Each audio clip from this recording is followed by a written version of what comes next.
신한건강통 시간입니다. 하나금융투자의 김보섭 FA와 함께합니다. 안녕하세요. 네, 안녕하세요.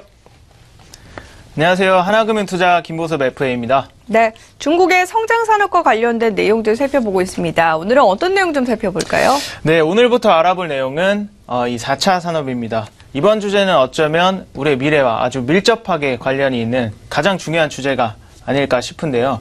이 4차 산업의 방향에 따라서 우리 생활이 좌우된다는 것은 당연한 사실입니다. 자, 그런 만큼 이 안에서도 상당히 많은 분야가 존재하는데요. 혹시 아나운서님은 이 4차 산업이라고 하면 머릿속에 어떤 그림이 그려지시나요? 뭐 알파고나 인공지능과 같은 그런 좀 내용들이 떠오르는 것 같아요. 네, 그렇습니다. 또 지금 마침 제가 또 이 주제를 준비한 걸 아셨는지 네, 아주 적절한 대답을 해주셨습니다. 자, 말씀드린 것처럼 오늘 알아볼 내용은 바로 인공지능에 관한 내용입니다. 자, 인공지능이라는 말이 처음으로 생겨난 것은 생각보다 오래됐습니다. 네, 이 한국전쟁에서 우리나라 헤어나오지 못하던 그때 1956년도에 미국의 존 매커시 교수가 학회에서 처음으로 사용을 했습니다. 영어로는 Artificial Intelligence, 줄여서 AI라고 많이 사용을 하고 있죠. 네, 이 AI는 조류 독감은 아니고요. 네, 말 그대로 인간의 학습 능력, 추론 능력, 지각 능력 이런 것들을 컴퓨터 프로그램을 통해서 실현하는 것을 말합니다. 자, 이런 것들을 소재로 한 영화들은 이미 많이 접해보셨을 겁니다.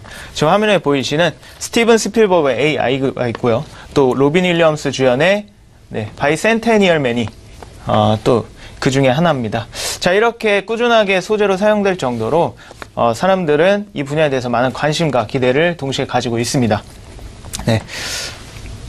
자, 그리고 조금 아까 알파고 말씀하셨는데요. 이 알파고가 등장한 이후부터 전 세계 인공지능 시장의 분위기는 크게 달라졌습니다. 이 알파고와 이세돌의 바둑 대결은 워낙에 큰 이슈였기 때문에 여러분들이 잘 아실 테고요. 최근에 있었던 일 중에 한 온라인 바둑상에서 한중일 상위 랭커 프로 바둑 기사들이 한 인물에게 모조리 패배하는 사건이 있었습니다.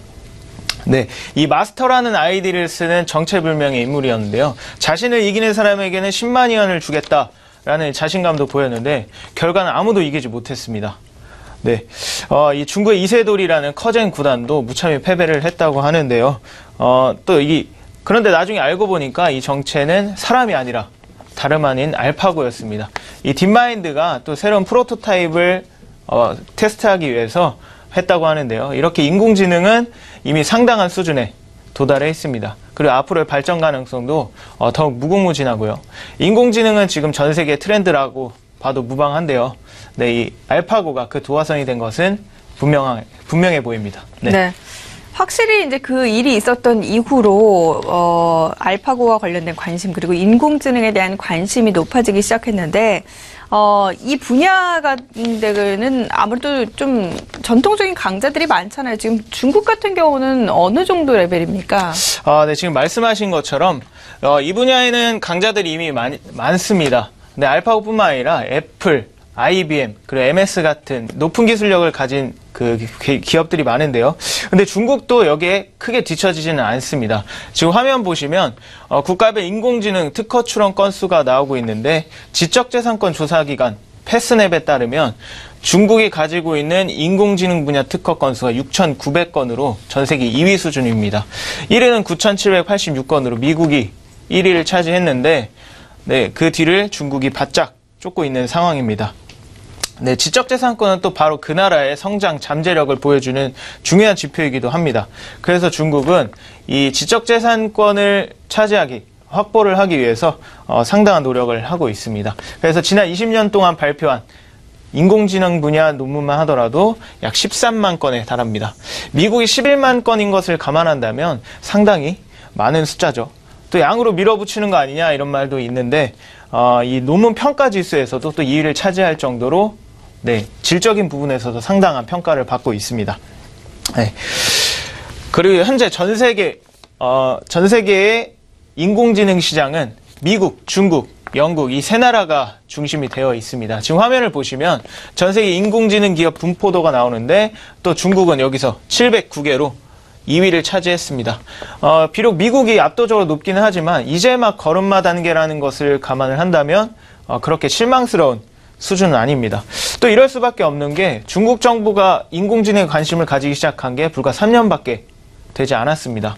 그때부터는 이제 뭐 13차 5개년 계획, 중국 제조 2025, 인터넷 플러스 같은 이런 굵직한 프로젝트마다 매번 빠지지 않고 있습니다. 또 지난달에 열렸던 전인대에서도 리커창 총리가 처음으로 이 정부 업무 보고에 이 인공지능을 포함시키기도 했습니다.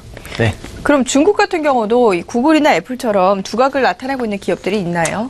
네, 그렇습니다. 중국의 대표적인 기업으로는 네, 지금 보이시는 바이두, 알리바바, 텐센트, 이 BAT가 있습니다. 먼저 바이두 같은 경우에는 이 실리콘밸리에 3억 달러를 투자하면서 인공지능 연구소를 설립했고요. 또 인공지능 개인 비서 로봇인 두미를 출시하기도 했습니다. 그리고 알리바바의 같은 경우는 소프트뱅크, 팍스콘과 같이 합작사를 설립하고 또 TCI하고는 로봇 청소기를 개발을 하기도 했습니다. 그리고 텐센트의 경우에는 기사 작성 로봇인 드림라이터를 개발하기도 하고요. 올해 3월에 도쿄에서 열렸던 세계 컴퓨터 바둑대회에서 일본의 딥젠고를 제치고 네, 텐센트의 J가 1위를 차지하기도 했습니다.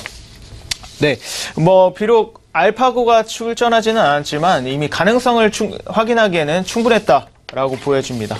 네, 이렇게 세 회사가 중국의 인공지능 시장을 이끌어 가고 있고요. 또 앞으로 중국 정부 정책에 힘입어서도 폭발적인 성장을 할 거라고 보여집니다. 그래서 옆에 그림을 보시면 2015년도 기준으로 중국의 인공지능 시장 규모는 12억 위안입니다. 자, 그런데 2020년도에는 이게 91억 위안으로 연평균 50% 이상 초고속 성장을 할 거라고 전망이 되고 있습니다. 네, 이렇게 중국의 의지는 당연히 저희가 주목을 해야 될 부분이고요. 또 이 경제뿐만 아니라 인공지능 부분에서도 G2의 위상을 보여줄 거라고 생각이 됩니다. 또 현재 중국에는 이 BAT 말고도 가능성 있는 기업들이 많이 숨어 있습니다. 그런 기업들에 대해서는 저희가 차근차근 파헤쳐 드리도록 하고요. 자, 오늘은 이렇게 인공지능의 전반적인 내용 살펴보았습니다. 다음 시간에 나머지 이어서 말씀드리도록 하겠습니다. 네, 중국의 4차 산업인 인공지능과 관련된 내용들 살펴봤습니다. 오늘 이 시간 하나금융투자의 김보섭 FA와 함께했습니다. 고맙습니다. 네, 감사합니다.